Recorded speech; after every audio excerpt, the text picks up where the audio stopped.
लेकिन प्यारो ये धरती गवाह है, ये आसमान शाहिद है। मेरे इमाम अहमद रजा ने जब बरेली में सैयद को कांधे पर उठाया, ये वाकिया सिर्फ बरेली जानता था, लेकिन जब अहमद रजा ने उठाया, मेरे नबी ने मदीने से देखा, ए अहमद रजा तूने मेरी आंख को उठाया है, जा कयामत तक मेरी उम्मत तुझे उठाए।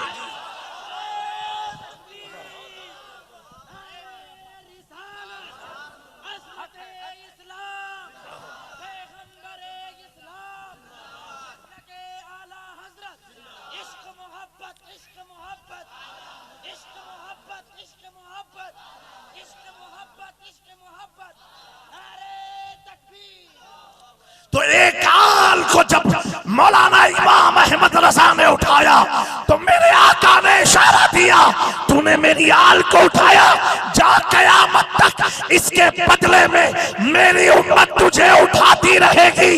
तभी तो मेरे इमाम ने जब दुआ के अल्फाज में आखिरी जुमला पेश किया तो यूं अर्ज करके मसलके आला हजरत को पैगाम दिया कि मसलके आला हजरत ये है दो जहां में खादिमे आले रसूलुल्लाह का हजरत आले रसूले मुक्तदा के वास्ते।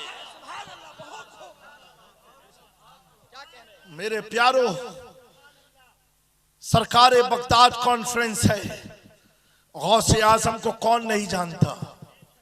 जो ईमान वाला है वो भी जानता है, बेईमान है वो भी जानता है, क्योंकि अल्लाह ने वो शान महबूबियत गौसे आजम को अता फरमाई है। एक बात मैं अर्ज करना चाहता हूं मेरे प्यारो, आपने सुना होगा कि मुर्दे को जिंदा किसने किया? गौसे आजम ने किया।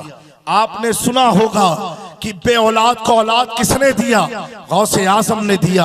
आपने सुना होगा चोरों को अब्दाल किसने बनाया? गौसे आजम ने बनाया। आज पूरी दुनिया में हर मकतबे फिक्र का आदमी ये कहता है, ए अल्लाह फिलिस्तीन के हालात को देख करके कि हम में कोई सलाहुद्दीन अय्यूबी को पैदा फरमा दे, कोई सलाहुद्दीन अय्यूबी को पैदा फरमा दे। मैं कहता हूँ कमाल सलाहुद्दीन अय्यूबी का नहीं था, ये कहो ए अल्लाह फिर से कोई गौसे आजम हमें अता फरमा दे, फिर से कोई गौसे आजम अता फरमा दे। मकाम कुर्द में, जिसे आज नक्शे में कुर्दिस्तान कहा जाता है, उस मकाम पर सैयदना गौसे आजम पिराने पीर दस्तगीर की एक करामत हुई थी, बड़ी मशहूर करामत है। आज करामत सुनाऊंगा नहीं क्योंकि मेरे फ्लाइट का भी वक्त है, 6 बजे एयरपोर्ट पहुंचना है, मैं जल्दी से अपनी बात को खत्म करूंगा। एक करामत देखने के बाद मकाम कुर्द में बेशुमार यहूदियों ने, बेशुमार ईसाइयों ने, बेशुमार मुशरिकीन ने गौसे आजम के हाथ पर इस्लाम लेकर के आए। आने के बाद कई गौसे आजम वापस बगदाद शरीफ तशरीफ ले आए। तशरीफ लाने के बाद कुछ अरसे दराज के बाद, कुछ साल बीतने के बाद एक शख्स अपने साथ एक बच्चा लेकर के आता है और लाने के बाद बगदाद मुअल्ला में सैयदना गौसे आजम पिराने पीर दस्तगीर की बारगाह में अर्ज करता है, कहता है हुजूर मैं कुर्दिस्तान से आया हूँ, आपके हाथ में इस्लाम लाया था, हुजूर मेरे बच्चे के लिए दुआ फरमा दे, मेरे बच्चे के लिए दुआ फरमा दे। हजरत गौसे आजम ने उस बच्चे के सर पर हाथ रख के दुआ फरमाई और बशारत दी। कहा बाप, उसके बाप से कहा सुनो तुम्हारा बेटा पूरी कायनात में रोशन हो जाएगा और इसकी किस्मत में अल्लाह ने एक फतेह मुकर्रर कर दी है जो तेरा बच्चा फतेह याबी को हासिल करेगा। अल्लाह अकबर। अभी वो 10-12 साल का बच्चा है और गौसे आजम दुआ दे रहे हैं। अल्लाह अकबर। जब वो वक्त करीब आया, बाप तो दुनिया से चला गया, अब जब बैतुल मक़दिस पर यहूदियों ने हमला किया और मजलूम मुसलमानों को सताया, भगाया, उस वक्त जो बच्चा था, जो जवान हुआ, जब उसे मालूम पड़ा वो अपने कुर्दिस्तान से निकल करके बैतुल मुकद्दस की तहफ्फुज के लिए निकला। जब निकलने के बाद उसके घोड़े की तार ने, उसकी ललकार ने, उसके चेहरे की नूरानियत ने, उसके बाजू के ताकतों ने सारे यहूदियों को झुका दिया। पल भर में यहूदियों को हरा करके मस्जिद अल-अक्सा पर काबिज हुए। उसी मैदान का वाकया है जब वो अपने घोड़े पर सवार होकर के यहूदियों के मुकाबले में आए तो उस बाप के फिर बेटे ने कहा, अब्बा संभाल के जाना, यहूदियों में बड़ी ताकत है, उनके पास बड़े बारूद के सामान हैं, बड़े हथियार हैं। बाप जब घोड़े पर सवार था, बेटा कह रहा है, अब्बा संभाल के जंग करना, यहूदियों से लड़ना आसान नहीं है। उस वक्त वो घोड़े पर बैठा हुआ बाप पलट करके कहता है, बेटा मैं अपनी ताकत हथियार के बल पर नहीं, अब्दुल कादिर जिलानी के बल पर मस्जिद अक्सा को फतेह करने जा रहा हूं। इसी जुमले को इमाम अहमद रजा इस तरह बयान करके अकीदा देते हैं कि घोड़े पर बैठा हुआ बाप जिसे दुनिया सलाहुद्दीन अय्यूबी के नाम से जानती है, उस बाप ने कहा, बेटा किसी और का हाथ मेरे सर पर नहीं है, हाथ उसका है। इमाम अहमद रजा अर्ज करते हैं, क्या तबे जिस पे हिमायत का हो बन जा तेरा, शेर को खतरे में लाता नहीं कुत्ता।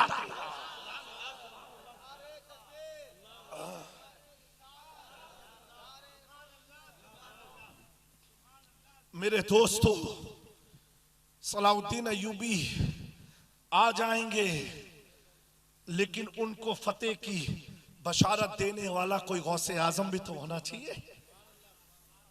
प्यारो, ये करामत सुनाना मकसद नहीं है, ये जितने भी लोग बैठे हो गौर से सुनना। इतनी करामत के हामिल है गौस पाक, पूरी जिंदगी आपने करामतें सुनी हैं, लेकिन कभी ये गौर किया कि अल्लाह ने ये मकाम इन्हें कैसे अता फरमाया? कभी इस पर ध्यान दिया कि इतना उरूज इन्हें कैसे मिला? मेरे प्यारो, आज का दौर तो बहुत मुश्किल दौर है, बड़ा टफ दौर है। जो कौम कुरान से दूर हो, दीनी तालीम से दूर हो, दुनियावी तालीम से दूर हो, वो कौम तरक्की का ख्वाब देखे। ये ऐसा है जैसे कि अपने आप को बेवकूफ बनाना। तुम कैसे कामयाब हो सकते हो? सरकार बगदाद कॉन्फ्रेंस का नाम रखा है वो गौसे आजम पीराने पीर दस्तगीर, जिसने 17 साल तक जंगलों के चक्कर लगाए। कितने साल तक? 17 साल तक।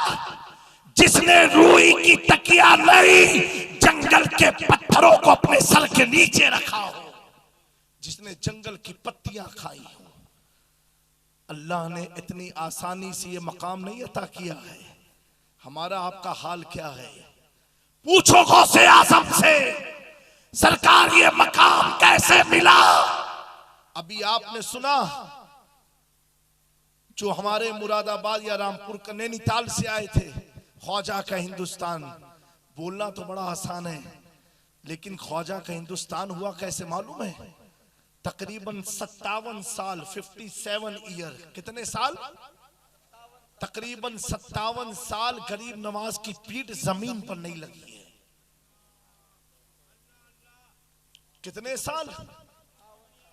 57 ईयर्स जमीन पर लेटे नहीं है। मेरे दोस्तों, इन्होंने कोई हलवे की तरह इस्लाम नहीं फैलाया है। और चंद अरसे में, 10 साल में, 5 साल में वो काम किया है जो 100 साल जीने वाला शख्स कर नहीं सकता है। तो ये कौन सी ताकत थी? ये कौन सा पावर था? तो प्यारो, दीन के काम का जज्बा तो है, लेकिन एक बार तो पूछ लो गौस पाक, ये पावर कहां से आया? तो मां का अदब, मां बाप का अदब, कभी मां से झूठ नहीं बोले, कभी मां से मकरो फरेब नहीं किया, मां की दुआएं लेते रहे। प्यारे आका सल्लल्लाहु अलैहि वसल्लम फरमाते हैं, जब मां अपने बच्चे के लिए दुआ मांगती है तो उसकी दुआ अर्श इलाही तक पहुंचती है। हमने कभी मां की दुआ हासिल करने के लिए कुछ काम किया? नहीं किया। मेरे दोस्तों, इस गफलत की दुनिया से बाहर निकलो, अपने आप को तब्दील करो, अपने आप को चेंज करो, सही इस्लाम को फॉलो करो, सही इस्लाम के पैगाम को फॉलो करो। मेरे प्यारो, हुजूर गौसे आजम सरकारे बगदाद ये कौन थे?